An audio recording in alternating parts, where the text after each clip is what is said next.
श्री काकभूषुंड जी महाराज गरुण जी के प्रश्न का उत्तर दे रहे हैं। गरुण जी महाराज ने कहा कि मुझे कोई संदेह नहीं है, पर श्री लोमस जी ने आपको जब ब्रह्म ज्ञान का उपदेश निर्गुण निराकार का देना प्रारंभ किया तो आप भक्ति का पक्ष बार बार रख करके, तो क्या ज्ञान और भक्ति में अंतर है क्या? तो पहले शब्द में कहा ज्ञान और भक्ति में कोई अंतर नहीं, दोनों के द्वारा इस अज्ञान अविद्या का नाश करके भगवत प्राप्ति करना है, भव समुद्र से मुक्त होना है। पर ज्ञान में स्वयं का बल होता है और भक्ति में मेरा बल होता है। भगवान कहते हैं अगर आपसे चूक हो गई तो फिसल गए, आप ही हैं, कोई पकड़ने वाला नहीं। और भक्त अगर चूक होती तो भगवान उसको संभालते हैं। माया भगवान की दासी है, और जब भक्त भगवान के चिंतन में तन्मय होता है तो ये विघ्न नहीं पहुंचाती, क्योंकि डरती है कि ये प्रभु का दास है, हमसे कोई अपराध न बन जाए। ये भगवान का गुप्त रहस्य है गरुण जी महाराज, ये जल्दी जानने में नहीं आता। यह रहस्य रघुनाथ कर बेगी न जानई कोई, जो जानई रघुपति कृपा सपने हूं मोह न होई। ये भगवान का गुप्त मर्म है, ये जल्दी समझ में नहीं आता। भगवान की कृपा से जो जान जाता है उसे कभी भी संशय भ्रम मोह नहीं होता। हे तात, एक भेद कहता हूं ज्ञान और भक्ति का, अगर इसे समझ गए तो भगवत प्रेम की तरफ झुकाव हो जाएगा। सुनहु तात यह अकथ कहानी, समुझत बनई न जाई बखानी। ईश्वर अंश जीव अविनाशी, चेतन अमल सहज सुख राशि। सो माया बस भयउ गोसाई, बंध्यो कीर मरकट की नाई। जड़ चेतन ही ग्रंथि परी गई, यद्यपि मृषा छूटत कठिनई। हे सुजान गरुण जी, ज्ञान और भक्ति का एक बड़ा सूक्ष्म भेद है। इसे कहते नहीं बन रहा, ये समझ में ही आता है। अकथ कहानी है। जीव भगवान का अंश है। जैसे भगवान अविनाशी ऐसे ये अविनाशी। भगवान चैतन्य घन, ये चेतन। भगवान परम निर्मल, तो ये भी निर्मल। भगवान सुख राशि, ये भी सुख राशि, जो आनंद सिंधु सुख राशि। ये अविनाशी है, चेतन है, निर्मल है, स्वभाव से ही परम सुखमय है। पर ये माया के वशीभूत होकर ये कीर और मरकट की तरह बंध गया, तोते और बंदर की तरह। कई बार सत्संग में बताया, प्रलोभन और भय दो से बंध गए। प्रलोभन वो वस्तु छोड़ना नहीं चाहता, और भय उस वस्तु ने मुझे पकड़ लिया। आज तक किसको कौन पकड़े? हमारी चाह, हमारी आसक्ति, और उसे हम छोड़ नहीं पाते हो। लगता है कि माया ने मुझे बांध लिया, कोई मुझे अपने अधीन किए, वो मुझे पकड़ रखे। कोई पकड़े नहीं, बंधे की मरकट की नाई। अब जड़ चेतन में गांठ पड़ गई, बंधन हो गया। यद्यपि हो ही नहीं सकता, इसलिए मृषा झूठी बात है। पर इतना जोर की झूठी बात सच्ची लग रही है कि छूटत कठिनाई। जैसे मैं शरीर हूं, कभी नहीं हो सकता। चैतन्य घन परमात्मा का अंश और ये पांच भौतिक देह बिल्कुल अलग। ये जड़ और चैतन्य की गांठ ही नहीं लग सकती, पर इतनी जोर की लगी कि छुटाए नहीं छूट रही। जड़ चेतना ही ग्रंथि पड़ गई। योग वासिष्ठ में इसी को चिज्जड़ ग्रंथि कहा है नहीं, पर इतनी जोर की बंधी है, बड़ा भ्रम है। एक धोबी गधे में सब लाद के कपड़ा घाट ले जाता था, फिर वहां रस्सी से उसके पैर बांध देता था। एक दिन रस्सी भूल गया और उसने सोचा कपड़ा धो के फैलाएंगे सुखाएंगे तब तक कि पता नहीं कहां निकल जाए, रस्सी तो है नहीं। तो उसने ऐसे ही जहां खड़ा होता था गधा, दोनों हाथ से जैसे रस्सी बांधता था ऐसे हाथ घुमाए, ऐसे किए, वो यथावत खड़ा रहा। जब आया कपड़े सुखा के उसमें ऊपर रखे और हाका तो चल नहीं पा रहा। एक दो और डंडे लगाए, फिर चल नहीं पा रहा, पैर ही नहीं उठा रहा। अच्छा, फिर उसने खोलने का नाटक किया, दौड़ पड़ा। भ्रम से वो अपने को बंधा मान रहा था। ऐसे ही भ्रम से हम अपने शरीर में इतने आसक्त हो गए इसमें कि यही मुझे अपना रूप स्वरूप, अपना जीवन प्राण सब कुछ यही लग रहा है, मैं यही हूं, ये स्वस्थ मैं स्वस्थ, ये भोग कर रहा मैं सुखी। यद्यपि मृषा पर छूटती कठिनाई। बहुत बड़ा ये भ्रम है। ये जब से भ्रम हुआ तब ते जीव भयउ संसारी, छूटी न ग्रंथि न होई सुखारी। श्रुति पुराण बहु कहे वो पाई, छूट न अधिक अधिक अरुझाई। तभी से अविनाशी जन्मने मरने वाला अपने को मान करके ये जन्म मरण को प्राप्त हो रहा है। यद्यपि नहीं, पर हो रहा है, क्योंकि मान लिया है। अब ना तो गांठ है और ना छूटती है, ऐसी बंधी भी है। बड़ी विचित्र पहेली है कि गांठ नहीं लगी पर बंधन भी बहुत जोर का है। अब वो जो वास्तविक सुख है उससे वंचित हो गया और सुख दुख द्वंद्व में फंस गया। वेदों में, पुराणों में, ग्रंथों में बहुत उपाय बताए गए हैं, पर वो गांठ छूटने की जगह और उलझती चली जाती है। मैं बहुत ज्ञानी, मैं बहुत व्रती, मैं वो गांठ और पुष्ट होती चली है। मैं इतने वर्ष से ये साधना, मैं इतने मैं इसी शरीर को लेके, मैं ये नहीं खाता, मैं ये नहीं पीता, मैं ये नहीं छूता, मैंने ऐसा, मैं वो छूट न अधिक अधिक अरुझाई। समझ में नहीं आता। जीव हृदय तम मोह विसेखी, ग्रंथि छूट किमी परई न देखी। जीव की हृदय में अज्ञान अंधकार छाया हुआ है। यही अज्ञान, देहाभिमान, कर्ता भोक्ता भाव। यद्यपि छूटा हुआ है, कोई नहीं बांधे। आज से आप जो निश्चय करें वही, ये नहीं भोगूंगा तो नहीं भोगोगे। निश्चय पक्का करो। धीरे धीरे जब आप भोग वासना रहित होंगे तो देहाशक्ति कम होने लगेगी। जितना आप विषयों को भोगेंगे उतना ही देहाशक्ति पुष्ट हो जाएगी। देह का राग मिटते ही, वैराग्यवान होते ही शुद्ध ज्ञान की ज्योति प्रकाशित हो जाएगी। जैसे कोहरे से हमारे नेत्र ढक जाने के कारण सूर्य ढका हुआ लगता है, ऐसे ही हमारा स्वरूप ज्ञान स्वरूप है।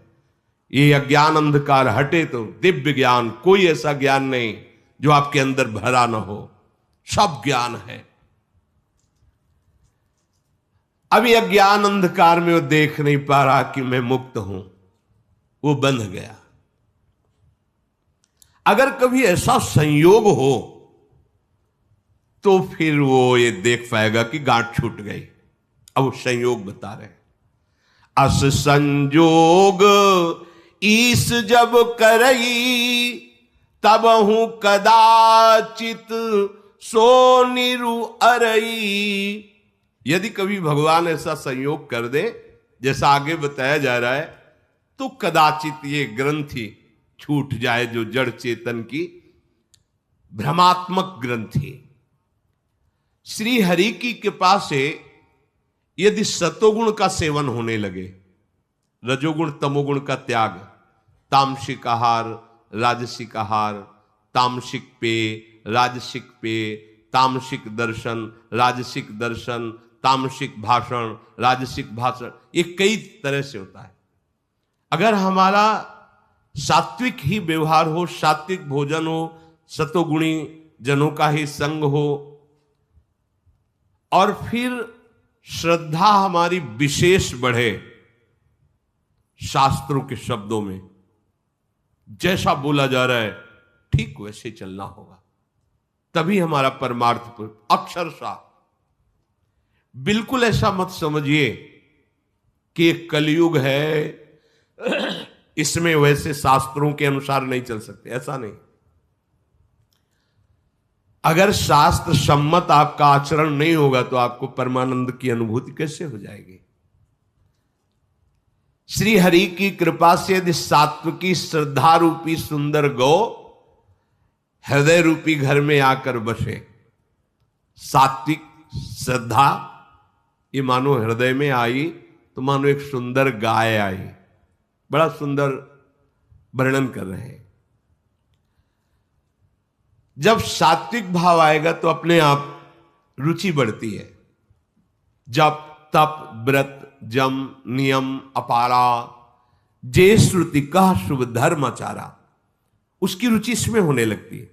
सतोगुण का स्वभाव होता है भजन करने में, कष्ट सहने में, व्रत करने में, यम नियम शुभ धर्म आचरण जो शास्त्रों में वर्णन किए गए हैं उसमें उसकी रुचि होने लगती है। फिर ये जो धर्माचरण बताए गए ये उस सात्विक श्रद्धा रूपी गाय का आहार हुआ। जब तब व्रत यम नियम अपारा ये मानो गाय का चारा हुआ। जो सात्विक श्रद्धा रूपी गाय हृदय में तमोगुण रजोगुण का त्याग करने पर स्थित हुई तो जब तप व्रत यम नियम ये आहार उसको दिया, उस गाय को। अब उससे दृढ़ आस्तिकता रूपी बछड़ा प्रकट हुआ। है भगवान है, निश्चित है, आस्तिक है, वो तत्व है, कोई संशय नहीं, दृढ़ आस्तिकता। अब बछड़ा सात्विक श्रद्धा रूपी गाय जो जब तप व्रत यम नियम आदि आहार कर रही थी, अब वो पिन्हाए जैसे बछड़ा से तो दुग्ध उतारती है। गाय को दोहनों के लिए सावधानी के लिए उसे नोवा लगाया जाता है, उसके चरणों में पैर में इसे नोवा बांधा जाता है, तभी फिर आराम से दुग्ध दुहा जाता है। तो जो ये आस्तिक भाव रूपी बछड़ा गाय को जब तो संसारिक विषय भोगों से हटने का स्वभाव ये उस गाय का नोवा हुआ। पिछले पैरों में रस्सी बांधी जाती है। अब आराम से दूध दुहना है तो दृढ़ विश्वास रूपी पात्र में दूध दुहना है। विश्वास दृढ़ है, मैं जो ये भगवत मार्ग में चल रहा हूं, निश्चित मुझे तत्वबोध होगा, तत्व ज्ञान होगा। बिल्कुल दृढ़ विश्वास। दोहने वाला, वशीभूत किया हुआ, शास्त्र सम्मत आचरण के लिए संकल्प बनाने वाला मन, उस दूध को, विश्वास रूपी दूध को, विश्वास रूपी पात्र में जो दुग्ध दुहना है, वो दुहने वाला कौन? बोले मन। कैसा मन? जो शास्त्र सम्मत आचरण करने वाला, अपने अधीन, अपने वश में। फिर सात्विक श्रद्धा रूपी गौ से भाव रूपी बछड़े ने जो दुग्ध उतारा, भोग निवृत्ति रूपी नोवे से बंधी हुई वो गाय निर्मल मन की सहायता से भागवत धर्म रूपी दूध निकाला। अब दूध तैयार हुआ, अब उसे गर्म करना है, तो निष्काम कर्म रूपी अग्नि में चढ़ाकर उस दूध को उबालते हैं। बड़ा सुंदर रूपक दिया है। उस परम धर्म में दूध को निष्काम कर्म रूपी, किसी से कोई चाह नहीं, तभी सब सोहित निष्काम मति, श्री वृंदावन विश्वाम, ये निष्काम मति, किसी से कोई चाहत नहीं, ये निष्काम अग्नि है। इस पर हम दूध को औटाएं। फिर दूध को जब उतारा तो क्षमा और संतोष रूपी हवा से उसे ठंडा किया। कोई कितना भी प्रतिकूल करे अपने, क्षमा, कैसी भी हमारी परिस्थिति हो, संतोष धारण, इससे वो दूध ठंडा हो रहा है। जो परम धर्म में दूध है, निष्काम अग्नि में जिसको तपाया, क्षमा और संतोष रूपी हवा से उसे शीतल किया। फिर अब उसे जामन लगाना है, तब दही बनेगा। धैर्य और शम का जामन देते हैं, अर्थात किसी भी परिस्थिति में हमें अपने धर्म से नहीं डिगना है। ये धैर्य और शम, मन को भूल से भी गलत मार्ग में नहीं जाने देना है। अगर वो चिंतन भी करे तो क्रिया नहीं होने देना है। ये मन का निग्रह है। ये जामन लगाया, अब वो दही रूप हो गया। अब उसे मथना है, तो मुदिता,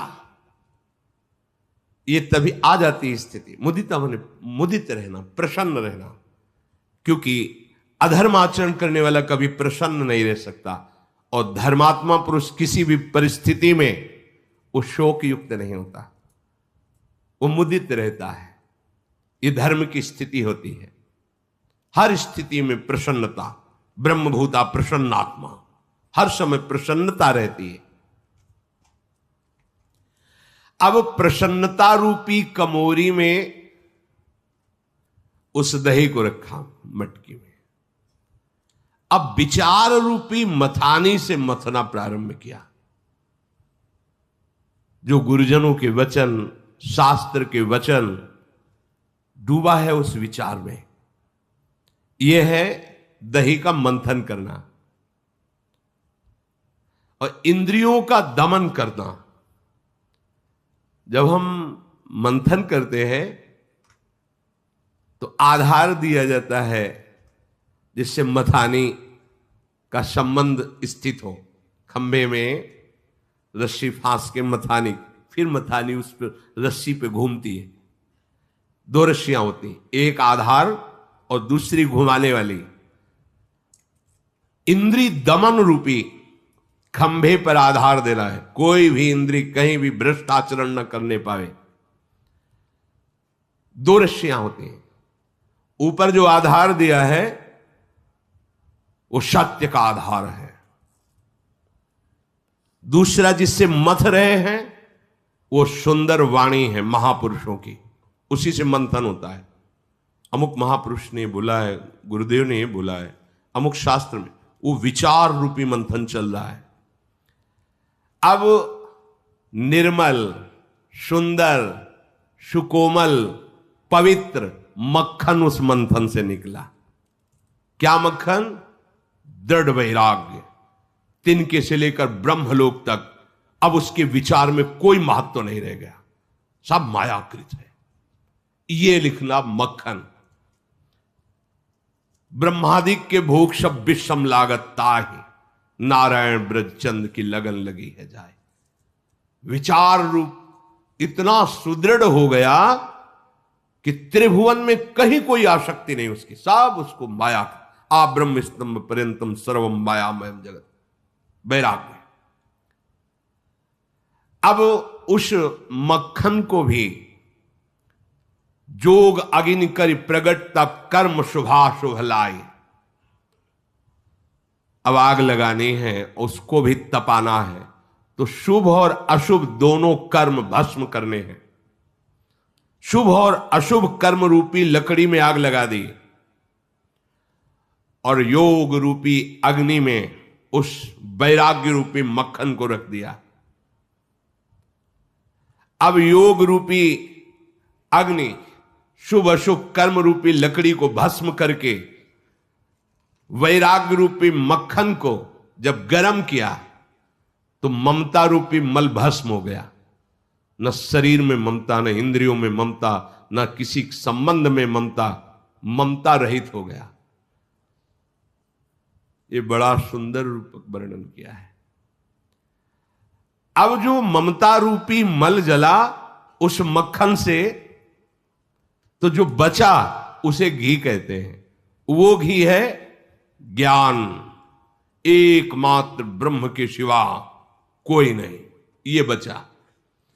अब इसे ठंडा करना है तो निश्चयात्मिका बुद्धि, परम सत्य सर्वम खल्म इदम ब्रह्म ने नानास किंचन, बिल्कुल निश्चित हो गया एकमात्र ब्रह्म, बस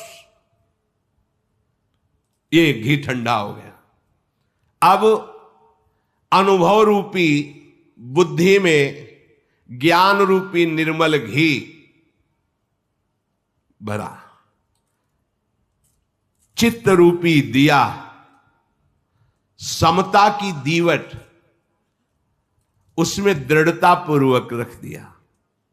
समता रूपी दीवट में जिस पे दीपक रखा जाता है, चित्त में जो समता जागृत हुई उसमें निर्मल ज्ञान रूपी घी भर करके जागृत स्वप्न सुषुप्ति तीन अवस्थाएं, सतोगुण रजोगुण तमोगुण, तीनों गुण ये मानो कपाश है, इसको बट दिया। अर्थात त्रिगुणातीत जागृत स्वप्न सुषुप्ति तीनों से परे तुरीय अवस्था, ये बत्ती बनी। अब अनुभव रूपी अग्नि प्रकाशित हुई, दीपक जल गया ज्ञान का, ज्ञान का दीपक जल।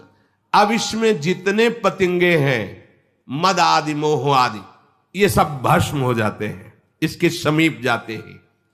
अब एक वृत्ति जागृत हुई, सोहमस्मि, मैं वही हूं, अहम ब्रह्मास्मि, सोहमस्मि, ओ मैं वही हूं, मैं वही हूं, तत्त्वमसि।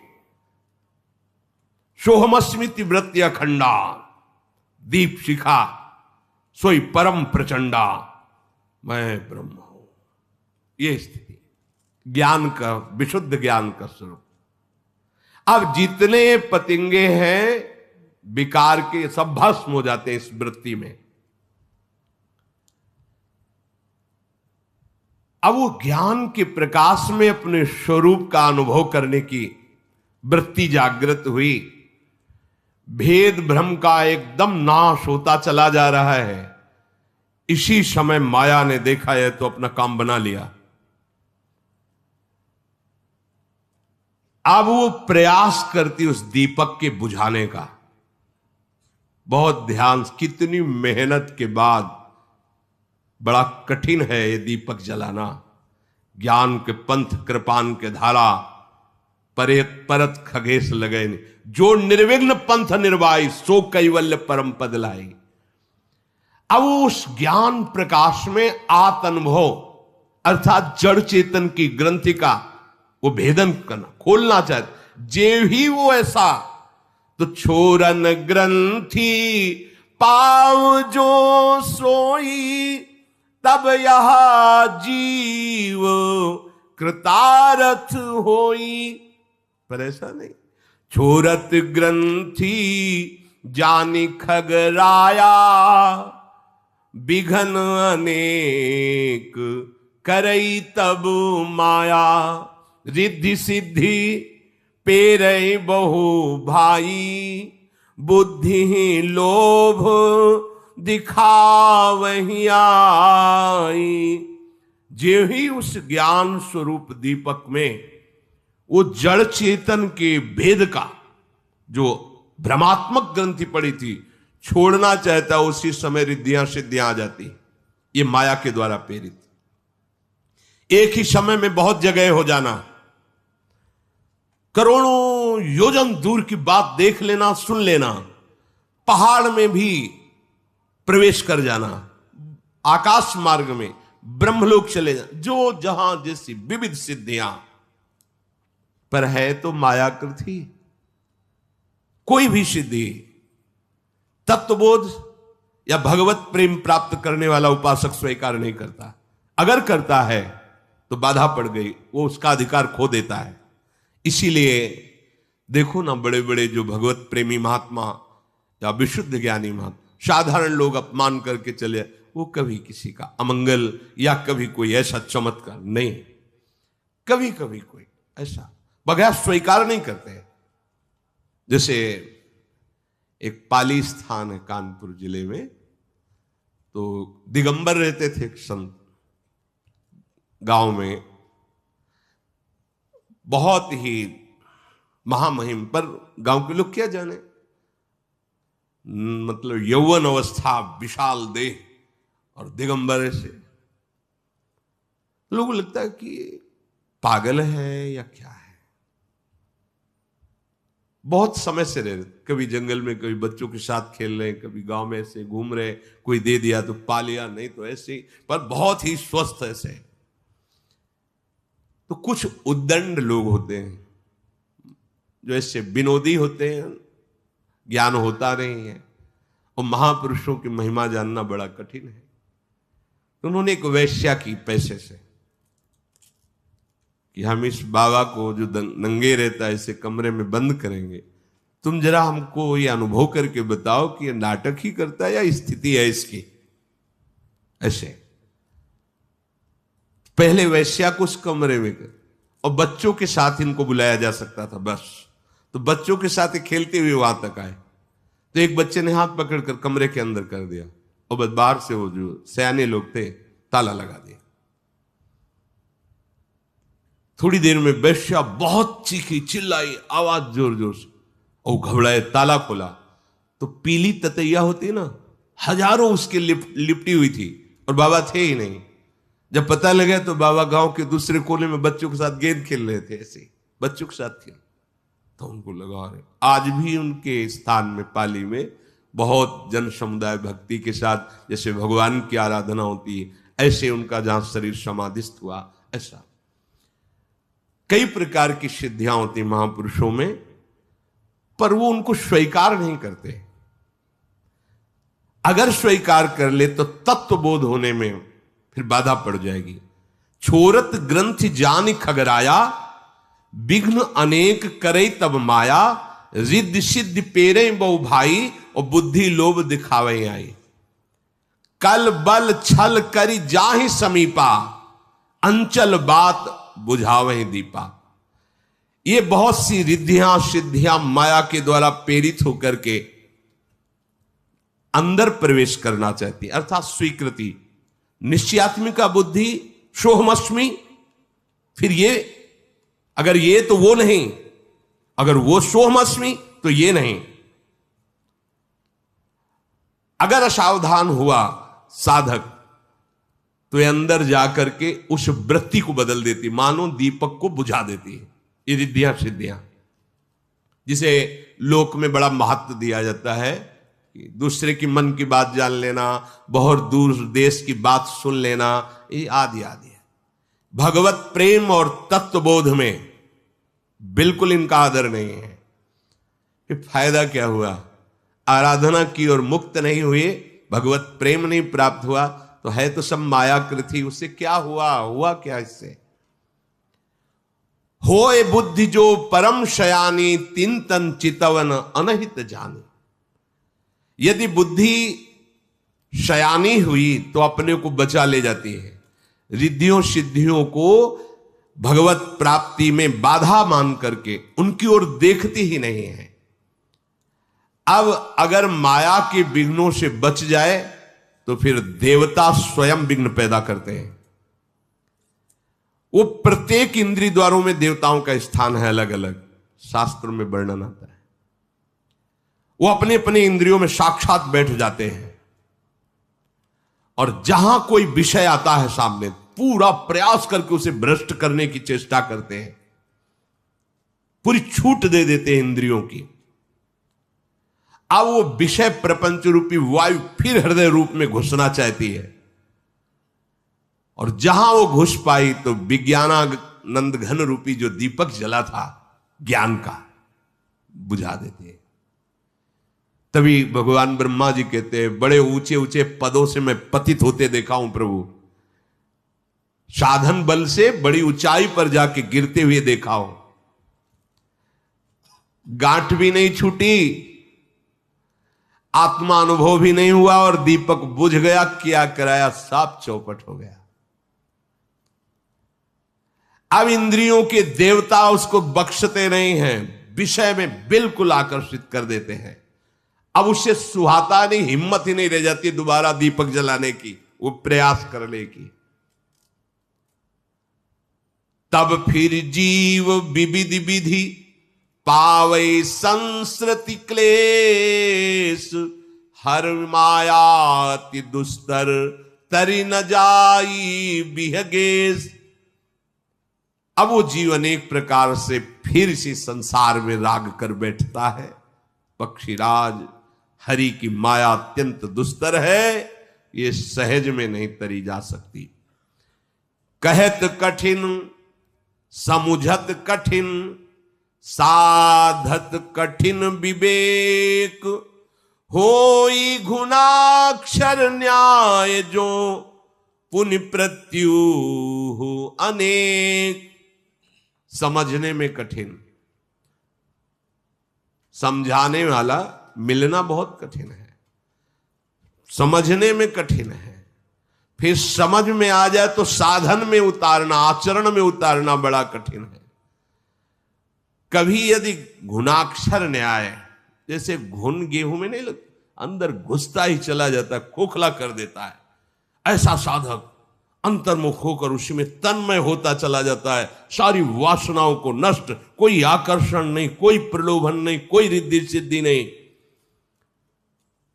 अगर वो अपने को विघ्नों से बचा ले जाए, बड़ा विघ्न है गरुड़ जी महाराज, ये ज्ञान का मार्ग दुधारी तलवार पे चलना है। इस मार्ग से गिरते देर नहीं लगती, जो इस मार्ग में निर्विघ्न निकल जाए वो परम पद को प्राप्त होता है। संत पुराण वेद शास्त्र बड़ा दुर्लभ कैवल्य परम पद कहते हैं। ये हुआ ज्ञान का। अब कह रहे हैं, रामो भजत सोई मुकुति गोसाई, अनइच्छित आवई बरियाई, जिमि थल बीनु जल रही न सकाई, कोटि भांति को करे उपाय, तथा मोक्ष सुख सुनु खगराई, रही न सकई हरि भगति बिहाई, असु विचारी हरि भगत शयाने, मुक्ति निरादर भगति लुभाने, भगति करत बिनु जतन प्रयासा, संस्कृति मूल अविद्या नाशा। ये कैवल्य परम पद बड़ा दुर्लभ है, पर हे गोसाई गरुड़ जी, ये दुर्लभ परम पद प्रभु का नाम जपने से, भजन करने से बिना इच्छा के जबरदस्ती प्राप्त हो जाता है। अगर नाम जप नहीं है, गोस्वामी जी ने लिखा है कि राम राम राम जी जोलो तू न जपी है, तोलो तू कहूं जाए तिहू ताप तपी है। आगे लिखा, छूटबे के जतन विशेष बांधे जाएगो, वे है विष भोजन जो सुधा सानी खाएगो। नाम नाम, देखो कह रहे अगर भजन किया तो बिना इच्छा किए भी जबरदस्ती, बरियाई मन जबरदस्ती आपको परम पद, कैवल्य परम पद प्राप्त हो जाएगा, जो इतना दुर्लभ है। जैसे जल थल के बिना नहीं रुक सकता, किसी न किसी स्थल का आश्रय लेगा, चाहे करोड़ों उपाय कर लो पक्षीराज, ये मोक्ष सुख भगवान श्री हरि के भजन के बिना नहीं प्राप्त होता। ये टिकेगा ही भजन में। इसलिए देखो, उसमें बचाने वाला कोई नहीं है, इसमें बचाने वाले प्रभु हैं। और दूसरी बात, डरती है माया भक्ति से, डरती है कि प्रभु का दास है, कहीं अपराध न बन जाए। प्रभु स्वामी है, मायाधीश है। ऐसा विचार करके जो बुद्धिमान जन है वो हरि भक्ति स्वीकार करते हैं, मोक्ष का आदर नहीं करते। भक्ति करने से स्वाभाविक ही जन्म मृत्यु के चक्कर से बिना प्रयास के ये जड़ चेतन की ग्रंथि जो भ्रमात्मक लगी हुई थी छूट जाती है। जैसे भोजन तो किया जाता है तृप्ति के लिए, और जठराग्नि हमारी बिना चेष्टा के भोजन को पचा देती है, ऐसे ही सुगम और परम सुख देने वाली हरि भक्ति है। जन्म मरण अपने आप, जैसे भोजन पाया तृप्ति के लिए और पचा दिया जठराग्नि ने, ऐसे भजन आनंद के लिए किया, जन्म मरण अपने आप नष्ट हो गया। सर्पों के शत्रु गरुड़ जी महाराज बिना मेरे प्रभु के सेवक भाव को स्वीकार किए कि स्वामी प्रभु और मैं सेवक, इस भाव संसार से पार होना बड़ा कठिन है। सेवक सेव्य भाव बिनु भव न तरी उर्गारी, भजहु राम पद पंकज अश सिद्धांत विचारी। जो चेतन कहां जड़ करई, जड़ ही करई चैतन्य, अस समर्थ रघुनाय कहीं, भजहि जीवते धन्य। जो चेतन को जड़ कर दे, जड़ को चैतन्य कर दे, ऐसे समर्थ प्रभु का जो भजन करते हैं परम धन्य है। तो उसमें तो ज्ञान दीपक का वर्णन किया, और दीपक बुझ गया तो ग्रंथि नहीं छोड़ पाए, तो ग्रंथि तो छूटना भक्ति में भी है, तो इसमें क्या प्रकाश होता है? तो कह रहे हैं ये भक्ति मणि है, इसमें न गाय की, न बछड़े की, न चारे की, न नोवा की, न धोने वाले की, न पात्र की, न दूध गर्म करने की, न दही बनाने की, न दही मथने की, न माखन की, न माखन गर्म करके घी बनाने की, न दिया की, न बाती की, कोई जरूरत नहीं। तो महाराज प्रकाश कैसे होता है? तो बोले कहूं ज्ञान सिद्धांत बुझाई, सुनहु भगति मणि कै प्रभुताई। भक्ति क्या है? मणि, चाहे जितनी हवा चले बुझने वाली ये नहीं है। ये बहुत बहुत गोस्वामी जी ने अनुभव किया। ये बुझने वाली दीपक नहीं है कि तुम्हारी आंधी चलेगी, बुझ गई, कोई बड़ा जीव आया और बुझा दिया। मणि है मणि। राम भगति चिंतामणि सुंदर, बसे गरुण जाके उर अंतर, परम प्रकाश रूप दिन राती, नहीं कछु चही दिया घृत बाती। मोह दरिद्र निकट नहीं आवा, लोभ बात नहीं ताहि बुझावा।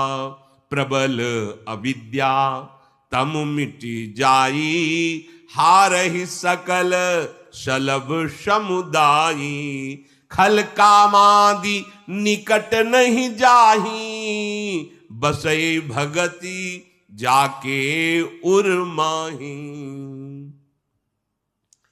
प्रभु श्री हरि की भक्ति क्या है? बोले मणि है। ये रात दिन अपने प्रकाश से प्रकाशित होती रहती है, इसे कोई घी दिया दीपक बाती की जरूरत नहीं है। और इसका प्रभाव है, जिसके हृदय में भक्ति होती उसके हृदय में दरिद्रता कभी नहीं आ सकती।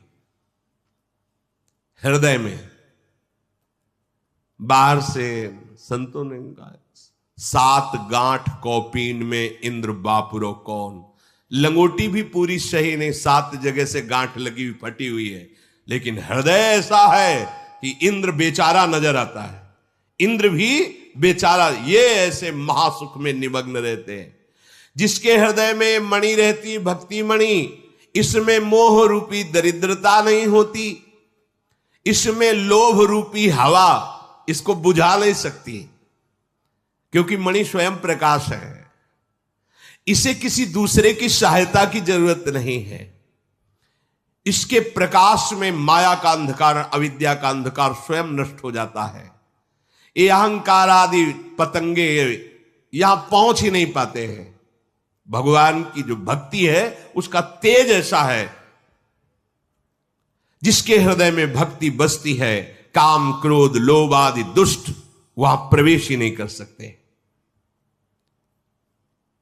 गरुड़ जी महाराज, जिसके हृदय में भगवान की भक्ति आ जाती है तो गरल सुधा सम अरिहित होई, तेहि मन बिनु सुख पावन कोई।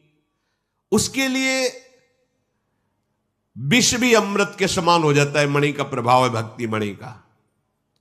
विष भी अमृत के समान हो जाता है। घोर शत्रु भी वहां से शत्रुता करेगा और उसके लिए परम मित्रता का कार्य बन जाएगा। वो चाहेगा कि इसको झुका दूं, रौंद दूं, गिरा दूं, अपयश कर दूं। वो जितना चाहेगा उतना ही उसका यश होगा, उतना ही उज्जवल होगा, उतना ही वो महानता को प्राप्त होता चला जाएगा। ये प्रभु श्री हरि की भक्ति रूपी मणि का प्रभाव है। शिष्य जागे। श्री राधा वल्लभ लाल की जय।